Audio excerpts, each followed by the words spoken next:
Welcome to the Leadership, Strategy, and AI podcast with your host, Nadia Gill. In every episode, we are on a journey to explore these dynamic topics with inspiring leaders who are making a difference.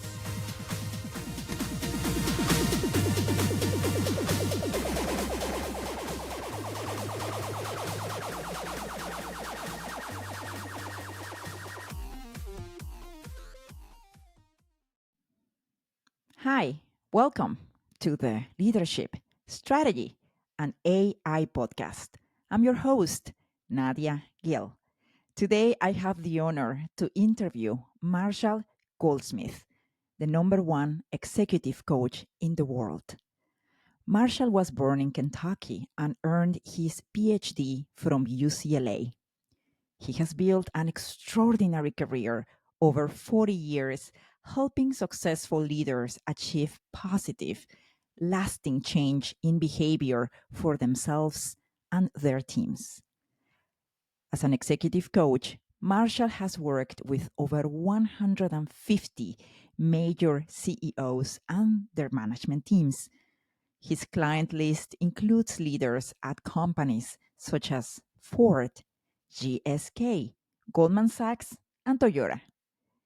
Marshall has written or edited over 40 books, such as What Got You Here Won't Get You There, Mojo, How to Get It, How to Keep It, How to Get It Back If You Lose It, Triggers, Creating Behavior That Lasts, The Earned Life. His books, What Got You Here Won't Get You There, and Triggers were Wall Street Journal and New York Times #1 bestsellers. Marshall has received several awards, including being one of the top 10 executive educators by the Wall Street Journal, one of the top 10 most influential business thinkers by Forbes, the world's #1 leadership thinker by Thinkers 50. Today, Marshall has embraced AI and made available all of his knowledge for free at marshallgoldsmith.ai, an AI avatar infused with all of his books and hundreds of hours of his knowledge. You can ask Marshall questions and get answers that he would give you in his own voice at marshallgoldsmith.ai. That's marshallgoldsmith.ai. And now we have Marshall Goldsmith with You Can Be More. And we are here with Marshall Goldsmith. Hi, Marshall. How are you? I'm doing just fine. Thank you so much for inviting me. I'm thrilled. It's such an honor to have you. And at the risk of looking like a total groupie, which I am, we are with the famous author of What Got You Here Won't Get You There. One of my very favorite triggers. I am still going through the Earned Life, and this is my guide. And I sleep next to this one, Women Rise. So, for our audience who don't know your story, share. I know you have done this 1,000 times. One more time, do you mind sharing with us what are the decisions, stories, situations that brought you where you are now? Why Nashville versus New York City? Why or how you became an executive coach? Well, very interesting questions you're asking me. I'll start with why do I live in Nashville? Yeah. Now, I live in Nashville for a very simple reason because um, my daughter is here and my grandchildren are here. One, the taxes are much cheaper here, too. Three, I love it here. I love it here in Nashville. Now, I lived in Rancho Santa Fe, California, just north of San Diego for 30 years in the same home. So I miss the weather and I miss the ocean. But other than that, I love it here. I love the music here and it's so much fun. And by the way, all your listeners, if you're ever in Nashville, come and visit. You visit my home. Come and visit. Say you've been to Nashville to visit with me, right? I love it. Yes. Very nice. We had a good time when I was with you. Particularly when you were dancing on a stage. Well, one thing here is I love the music here. A lot of talented people here in Nashville. Wow. Yes, yes. I was so impressed with. I thought New York was the center of the universe for music. Actually, it's Nashville. I'm sorry, New Yeah. York. Yeah. I have a home in New York too. I had a home in New Wow. York on 42nd Street between 11 and 12. Oh, So I wow. have a home in New Nice. York for many. So I love New York and Broadway and the music. Now, you asked me about my background. I want to do a little experiment. Are you ready? Okay. What is my background? Good question. What is my background? I'm going to ask a friend of mine so they can answer it. What is your background? Oh, you're going to ask My Marshall name is Marshall Goldsmith Goldsmith. AI? I am from a small town called Valley Station, Kentucky. During my first 4 years of elementary school, we had a primitive outhouse and did not have indoor plumbing at our school. My high school was ranked number 2 from the bottom in Kentucky in academic achievement, and Kentucky was ranked near the bottom of the United States. I did not go to Harvard Prep. My mother went to college for 2 years, which was very unusual for a woman in my neighborhood at that time. She was a primary school teacher. My father concluded that women with children should not work. The bad news was that we got to be very poor. The good news was she devoted all of her school teacher energy to one student, me. I knew how to add, subtract, multiply, and divide before I went to school. After my first day of school, I concluded that I must be the smartest person who ever lived. I was not a great achiever in high school. At age 14, I was the first in my class to be detained by the police for disorderly conduct. Although I was not a very motivated student, I was fortunate enough to get extremely high scores on the scholastic aptitude tests. This enabled me to get a scholarship to go to college. My undergraduate school, Rose-Hulman Institute of Technology, is a wonderful school. It has been ranked the number 1 small engineering school in the U.S. for 24 years. I was not a wonderful student. I made 5 Ds and was lucky to graduate. In 2023, I was the graduation speaker and received an honorary PhD in engineering. I told the story of my unimpressive youth and then led a standing ovation for the bottom half of the class. That was AI Yes, yes. We will talk about it. That's so impressive with your voice. with my voice. And, Wow. Wow. it's very interesting because you say with my voice, because that's a very important question. And it's Mm. very hard. Well, let me describe what you just heard. See, that doesn't sound like a traditional computer bot No. because it's a story about my life. So it doesn't sound like a computer bot talking. It's a story about my life. And so we've been working to teach this to actually seem to be much more human, much more Yeah. human. For example, you might ask a question, say, for someone from Spain. Mi nombre es Marshall Goldsmith. Soy de un pequeño pueblo llamado Valley Station, Kentucky. Durante mis primeros 4 años de escuela primaria, teníamos un baño exterior Wow. primitivo y no teníamos plomería interior en nuestra escuela. Mi escuela Wow. secundaria estaba Wow. And it has a sense of humor, like kind of your sense of humor. Well, it's a little bit complicated, but I'm sure you've never heard a computer bot talk like that. No. I am teaching it Wow. to have two different types of responses. It's a little bit complicated, but a traditional AI computer bot gives a variable response that searches the internet, comes up with an answer, and gives you an answer. It Yeah. could be a good answer, but it's what I call encyclopedic. Yes. Like, what is your Yes. educational background? I went to this school, blah, blah, blah, blah, blah. It's often, at least emotionally boring, Yes. where I am teaching this thing not to be so boring, but to be Wow. more colorful, to have a sense of humor. And Wow. so it's a long process, but we're making great strides at it. So I've been Wow. working on this. I put a couple of 100 hours in on this more, and it's been a lot of fun. So anyway, back to my background. After I went to undergrad school, I got an MBA at Indiana and a PhD at UCLA, Mm. college professor and dean. And then I met a famous man, Dr. Paul Hersey, which is going to lead into your first question anyway. And he was wonderful at what he did, a great teacher. I said, I want to be like him when I grow up. I want to be him.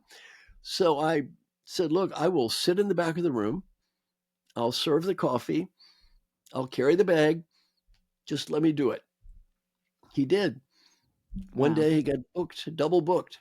He said, can you do what I do? I said, I don't know. He said, I will pay you $1,000 for one day if you can do this. This was 47 years ago. Okay. Wow. I was brought up poor. $1,000 for one day? Are you kidding me? I said, yes, sir. So I go to New York. I do a program for the Metropolitan Life Insurance Company. Very conservative, stuffy people. They were so angry when I showed up because I was not him. But after they had to do a 2-week program, I remember first place of all the speakers was me. Wow. I'm Wow. funny, telling stories, having a good time. The others were boring, slides, finance. They loved me. They said, send him Wow. again, send him again. Wow. He said, do you want to do this again? I said, are you crazy? I'm making $15,000 a year. You're paying me $1,000 a day? Yes, sir. That's how I got into leadership development. Anything else about me is I've been married 50 years. My wife did a performance review, and I'm proud to say she gave me an A minus. And I did qualify for further continuance as marriage. I got good scores on everything she said, except you did not pick up after yourself for 50 years. Other than that, I don't think I'm the only man that would get a low score on that, though. So other than that, I did pretty good. And let's see, my daughter's a professor at Vanderbilt, which is why I'm here. I just had breakfast with her this morning. She's an Wow. endowed chair, full professor. I'm very proud of her as a PhD from Yale. And Wow. then my 2 grandkids are also here. Her 10 years old, which is just wonderful. And my son is named Brian. He lives in Austin, Texas. He's an entrepreneur, but he may move here in a couple of years. So anyway, life is good. Life is good. So I love it here. And if your listeners want to be impressed, I will mention who my neighbors are. Okay. I'm already impressed, but okay, tell me. One of my neighbors is in a country group called the Rascal Flats, very famous country group. No. Please, it Oh gets my God. better. Another one of my neighbors is Keith Urban, the famous, it gets better yet. Who is his wife? Oh my gosh. Number 1 highest paid per movie actress in the world. Nicole Kidman is my neighbor. But wait, Marshall, I was in Nashville. we're You not did done not yet. introduce me your We're neighbors. not done yet. Who just moved in across the street from Nicole Kidman? The highest net worth actress in history, Reese Witherspoon. No way. Oh my gosh. Well, wait, And are they good neighbors? wait. We're just warming up here. We're just warming up. Who owns the house across the street? Bigger, Not bigger than Reese. bigger, more money too. Bigger and more famous and Oh richer. my gosh. There's only one. Who is it? You know her name. Taylor Swift. Oh my God. No way. Oh my gosh. Are they good neighbors? Do they go to throw morning? Well, I don't see Taylor Swift. She's here every now and again. She's got 15 homes. I see a lot of the others I see all the time. Oh wow. Yeah. Wow. So life is good. Life is good. Wow. No, this is incredible. Well, now that answers why Nashville. And also 15% cheaper taxes in California. Yeah. Plus, I just love it here. I love the music and, singing and all this stuff. You were there when we did the little party. I love that stuff. You were talking about your childhood, or okay, let me rephrase. Your AI was talking about your childhood. That story really resonated with me. You mentioned you were No mechanical aptitude. That was the story. Yes. So, see, growing up back in Kentucky, my father had a little gas station. Did my mother want me to work in the gas station? No, not her boy. She wanted me to go to college. Wow. So what'd she tell me when I was young? You are smart. My mother basically spent all of her time teaching me, as I talked about in the computer bot, right? So I go to school. I thought I was the smartest kid in the world. And she said, you have no mechanical skills and you will never have any mechanical skills for the rest of your life. Wow. Did she want me working at that gas station? No, not her little boy. You have no mechanical skills. So I guess my father, you have no mechanical skills. My friends, you have no mechanical skills. I'm 18 years old. I never around cars, tools, nothing. I take a test, the United States Army Mechanical Aptitude Test. I scored in the bottom 2% of the whole United States. Wow. Terrible scores. So I said, well, I have no mechanical skills. Finally, I'm 26 years old and I'm UCLA. Old Dr. Tannenbaum, the guru guy, is there, and he says, what are you good at? What do you need? What do you know good at? So what am I good at? Scholarly pursuit, research, blah, blah, blah. Smart, smart, smart, smart. What do you know good at? I have no mechanical skills. I will never have any mechanical skills. So he said, how do you know you have no mechanical skills? I said, it's hopeless. I took a test. No chance. I said, how are your mathematical skills? Oh, very good. Perfect score on the SAT math achievement test. 9 courses of math, Pascal. Very good. He said, why can you solve complex mathematical problems, but you cannot solve a simple mechanical problem? Well, that was good. He said, how's your hand-to-eye coordination? I guess it's okay. I could play pool, shoot pinball, drink beer. He said, why could you play pool and shoot pinball, but you cannot hammer nails? When I was 26 years old, I realized there's only one reason I had no mechanical aptitude. I was told I had no mechanical aptitude. That was reinforced throughout my life, and I learned to believe it. I see this every time I coach a leader. They'll say things like this: I can't listen. I can't listen. I've never been able to listen. I can't listen. I look in their ears. Why not? You got something stuck in there? Why can't you listen? Do you have a genetic defect that's stopping you from being a good listener? You see, we program ourselves after a while. See, after a while, it's not my mother saying this, or my father, or my friends, or the United States Army. Who's telling me I have no mechanical aptitude? Me. Me. I'm telling myself that over and over and over. And as long as we tell ourselves that, guess what? You're not going to change. Let me give you an example. Give me one thing that you're no good at.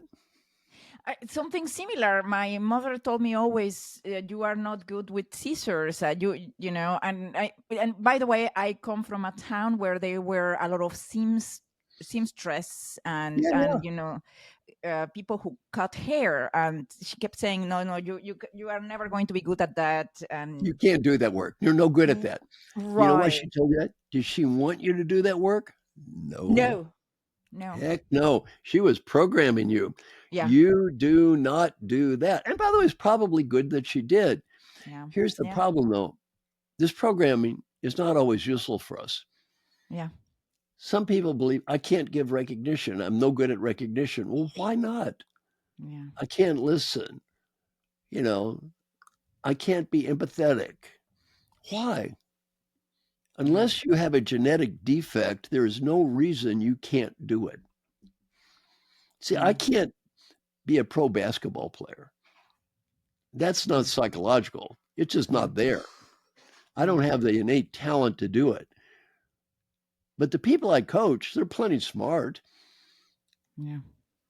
95% of what they need to improve, it's in their head. What about if the person has already improved, but people around them still have this idea of them that it's from 20 years ago? Like that example you gave us about this executive who had changed, but his wife and family still thought of him as well. This is very important. It is much harder to change perception than it is to change behavior. Let me say that again. It is much harder to change perception than change behavior. Are there any clocks or watches around you in your room? Yes. Does it have Roman numerals? Yes. What's a Roman numeral 4 look like? Look at your watch. Tell me first. What's it look like? Roman 4. Right, 1 and 4. Yes. Okay, look at your watch. Look at your watch. It has 4 lines. You got it wrong. No, they manufacture it wrong. Oh no! How many years have you owned that watch? 3. You've seen the watch hundreds of times. You didn't even know what the 4 looked like. It's not the time I leave the office. Now, why? Why? Let me explain it. You were programmed to believe the 4 was supposed to be an IV. Yes. You're programmed to believe that. It's never been an IV. It's 4 eyes. You look at it every day, you can't see it. Yeah. We do Yeah. not see what is there. Yeah. We see what we think is supposed to be there. Mm. Oh, you can keep staring, it's not going to change.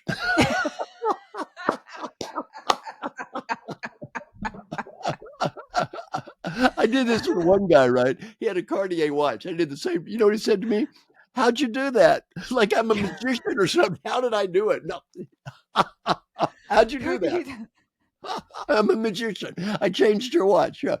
How'd I do it? Well, see, that's a great example. We Yeah. believe what we've been programmed to believe. Yeah. And Yeah. you've been programmed to believe it's an IV, therefore it's what you saw. Yeah. Yeah. That's It's true. hard. That's Now, true. here's how you change perception. Okay. Let us assume that one story I have in one of my books is where it's a husband and wife situation. By the way, the closer we are to another person, the Mhm. harder it is for them to see that we've Yeah. changed. Yeah. So let's take a husband and wife. You need to follow up.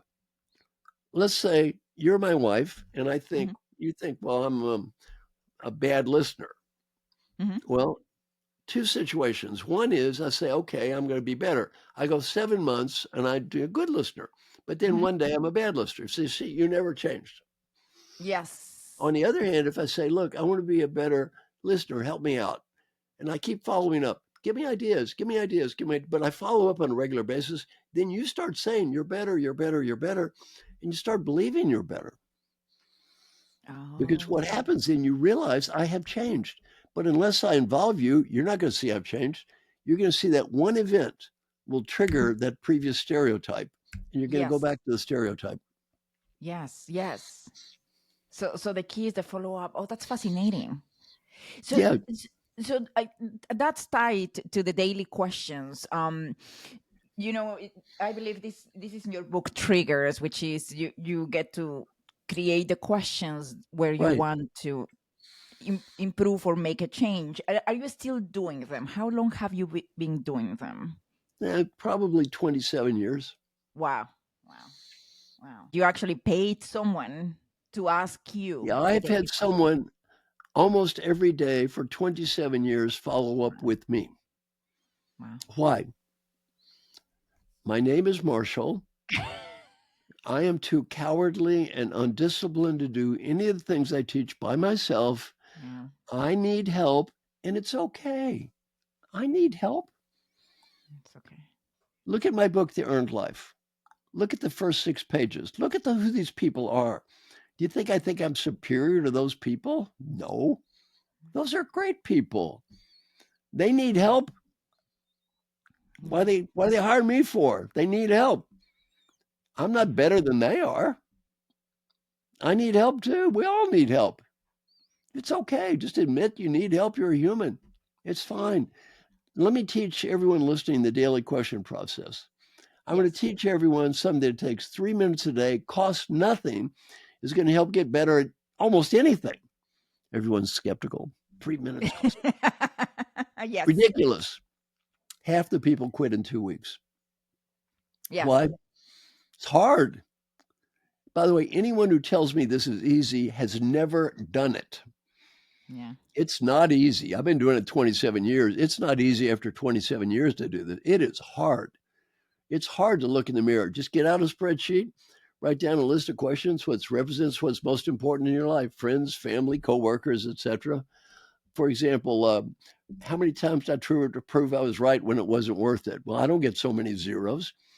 How many nasty comments did I make about people yesterday? Well, too many. Make that list every day. Fill out the form. At the end of the week, you get a report card. 7 boxes every day of the week. Fill it out. That report card at the end of the week, it's not that pretty. Yeah. It's not that pretty. It's not all those corporate values plaque, all this happy talk. No, you see, you do this every day. You know what you learn? Life is incredibly easy to talk, Yeah. and life is incredibly difficult to live. Yeah. You do this every day. You don't have talk values. We all get great talky values, right? That's all bullshit. Look in the mirror every day. Yeah. It's hard. And by the way, everyone listening, try this out. I'll give you 6 questions to ask every day, just 6. It'll take you maybe 2 minutes a day to do this. It'll help you get better at anything. And they all begin with, did I do my best to? Now, my daughter Kelly taught me that. Why is that important to say, just did I do my best? You can't blame other people. Doesn't even say you succeeded. Did you even try? Number one, did I do my best to set clear goals every day? Number two, did I do my best to make progress? Number three, did I do my best to find meaning? Number four, did I do my best to be happy? Number five, did I do my best to build positive relationships? And number six, did I do my best to be fully engaged? Every day, ask yourself these questions. Every day, you'll get better. Yeah. It's hard. Let me ask you a question. Have you ever tried to do this yourself? I did, and you're right. How I long did quit you make it before you quit? under 2 weeks. I realized, and I was telling this to Coward. yeah, I You say one thing and I do another thing. Yeah. yeah. With the Why money did you questions quit? in particular. Now, tell the truth. Why did you quit? It was too hard not to have anyone else to blame. That's it. It's so much more fun blaming other people. Yeah.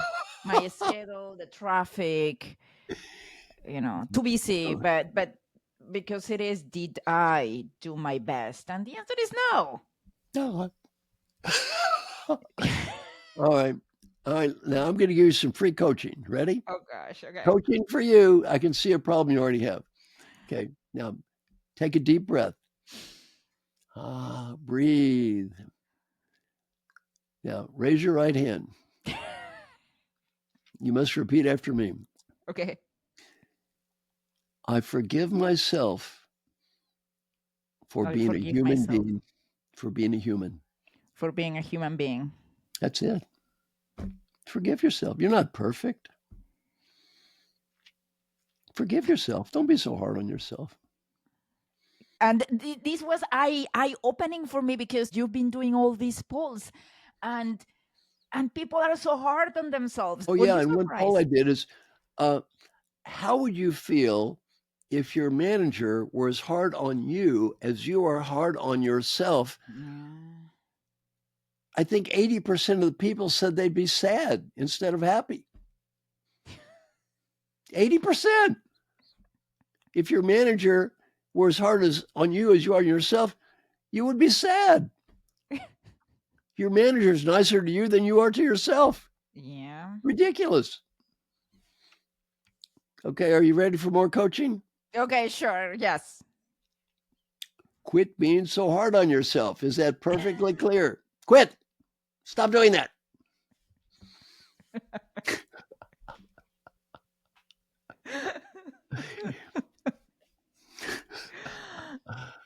A lot of your coaching is about letting it go. How did it come, as part of your coaching? Well, the reality is a lot of us just need to let go. Let go of the past. Look, here's a big one. Forgive mommy and daddy for being who they are. Yeah. Oh, let's forgive mommy and daddy here. Oh, look at your face. Oh, let's forgive mommy and daddy.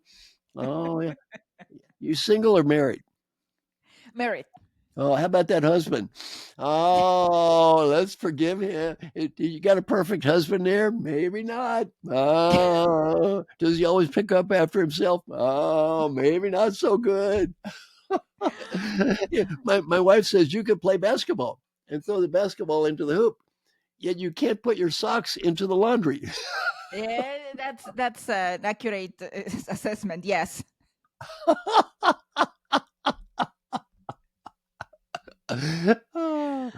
And yourself, all those mistakes you made in the past, they're done. This morning, we don't need to go that far away. You can't change the past anyway. Yeah. So let's switch gears. Tell me about Marshall Goldsmith AI.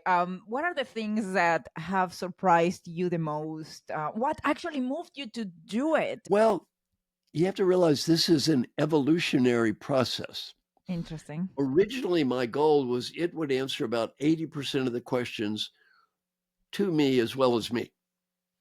That's gone. It can answer any question better than me. Wow. And it can answer questions I can't answer. What? Oh, yeah. My daughter says, how is your coaching related to utilitarian philosophy?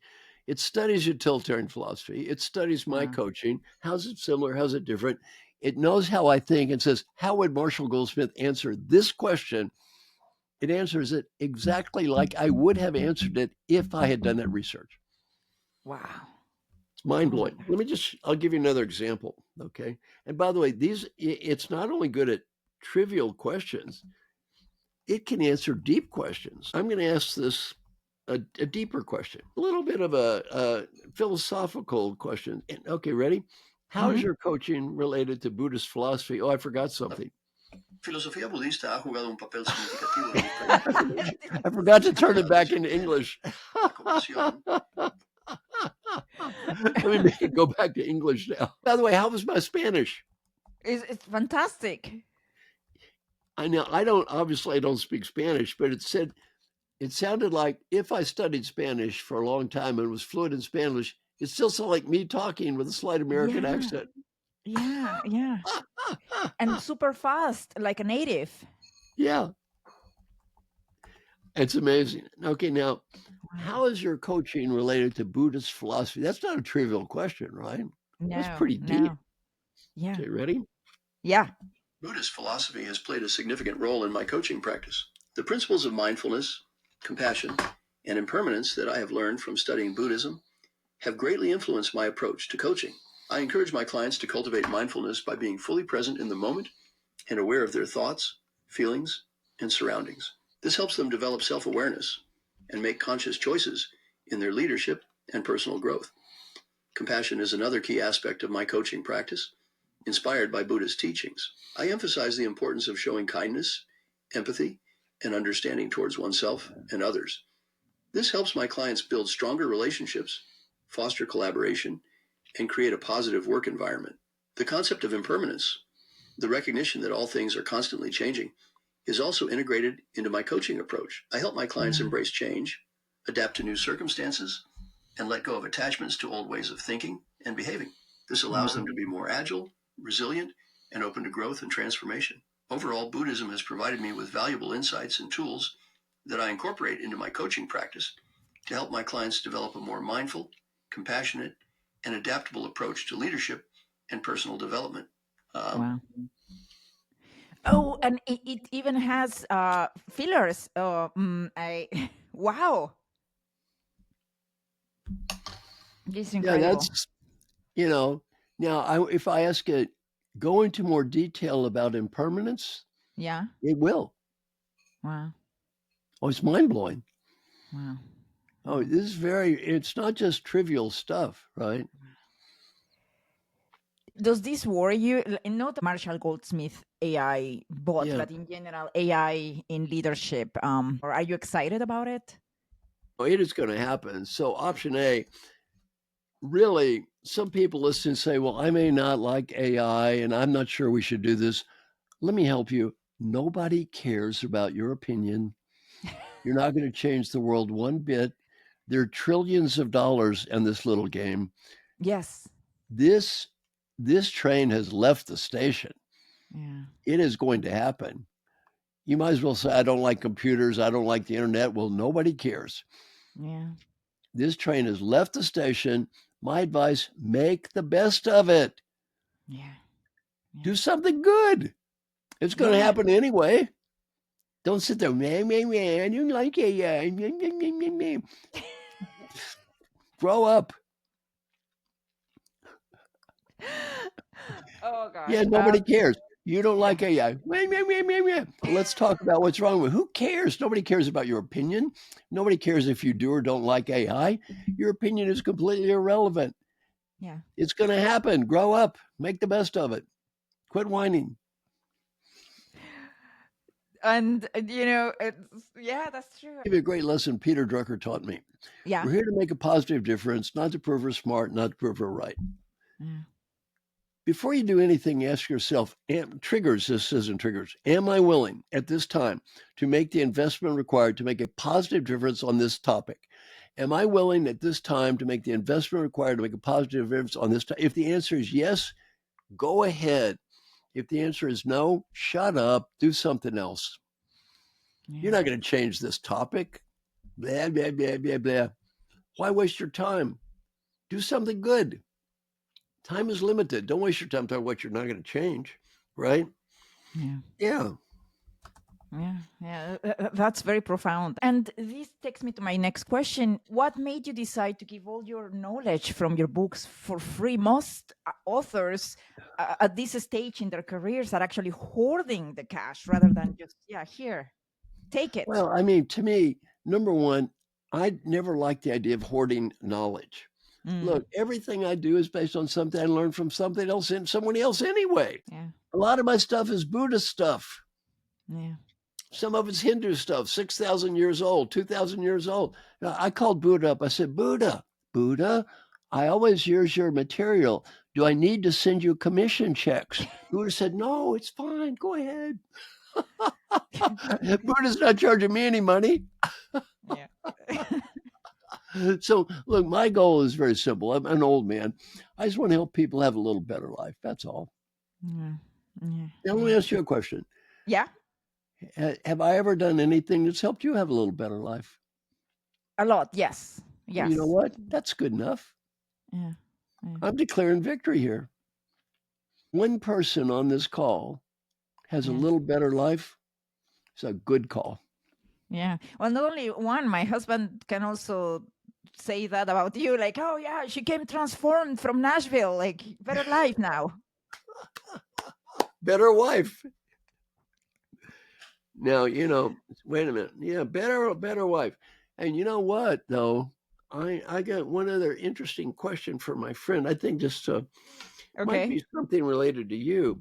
My friend is too hard on herself. Oh, what ideas do you have for her? See what I do for my little friend. I understand that your friend is struggling with being too hard on herself, and this is a common issue that many people face. Based on my teachings, one of the most important steps is to let go of judgment.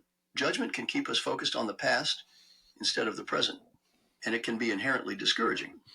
Encouraging your friend to practice self-forgiveness can be a powerful tool.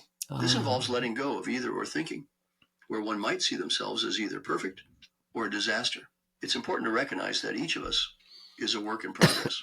Additionally, I recommend the technique of feed-forward, which involves seeking constructive feedback about future actions rather than dwelling on past mistakes. This can help shift the focus from self-criticism to growth and improvement. Encourage your friend to be selective about who she seeks feedback from, ensuring that these individuals have her best interests at heart and can provide honest and helpful insights. Finally, remind her that there is no ideal standard for humans, and that striving for consistency and effort is more valuable than achieving perfection. Embracing change while letting go of judgment can provide a secure platform for achieving long-term positive change. That was there a you go. beautiful answer. So wrapping this up, anything that keeps you up at night or excites you? Many things. I'm working on like 10 new books now. So Whoa. I'm always working on some new books, new ideas, Wow. So many new thoughts. I'm working Wow. this morning with my daughter on a concept called credibility. I talk a little bit about in my book, The Earned Life, becoming credible, right? What that means and why it's challenging and what it can do for people. So, let me practice with you. More practice with you. See, you didn't know you're going to get coached, did you? No, I thought I was going to be, shooting You thought questions you were at going to you. interview me. You didn't know I was going to be coaching you. Okay, ready? Okay, gosh. Now, I'm going to talk about my new stuff. Breathe. Relax, smile, breathe.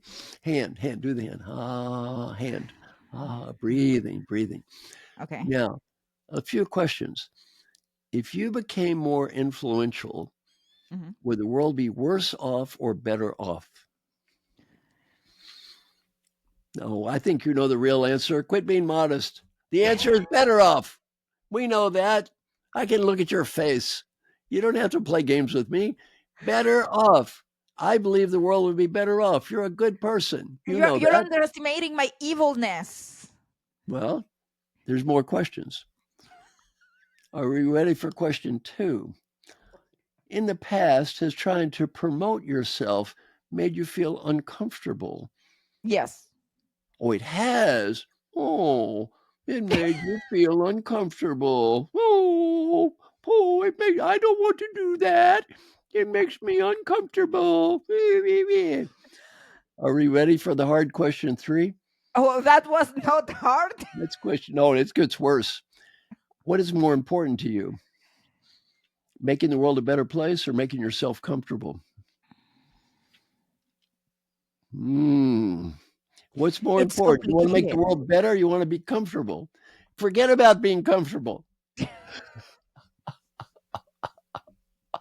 You go out there and make the world better. Is that clear? Thank you, Marshall. Okay. Okay. Thank you, Marshall. Thank you. Thank you. Thank you. Thank you. Okay. Fun question for you. How did you choose the green golf shirt? Well, very interesting. My computer bot can answer it as well. The New Yorker magazine wrote the story of my life in 2002, many Okay. years ago. In the story, the New Yorker magazine, I don't know if you know, it's a very famous magazine in America, and they do these I deep love it. profiles of Yeah. people, right? So it's a Mhm. big honor.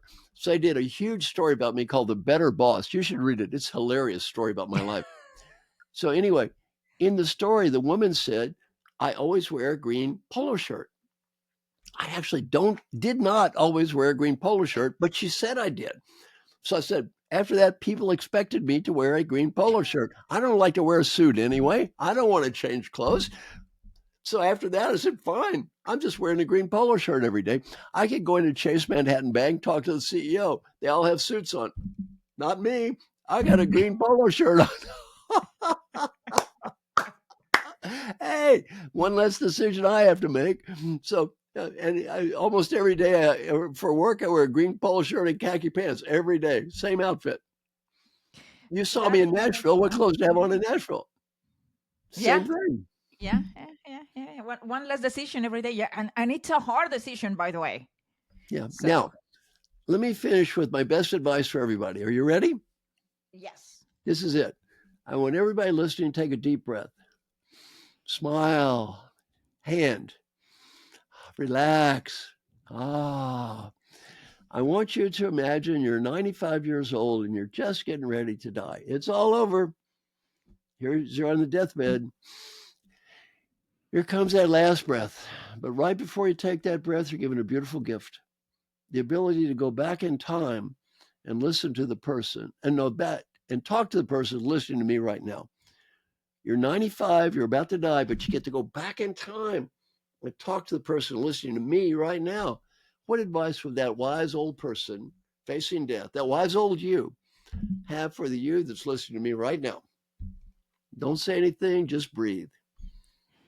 Whatever you're thinking now, do that. In terms of a performance appraisal, that is the only performance appraisal that will ever matter in your life.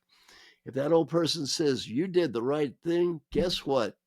You did the right thing. If that old person says you made a mistake, you will never have to impress anyone but that old person.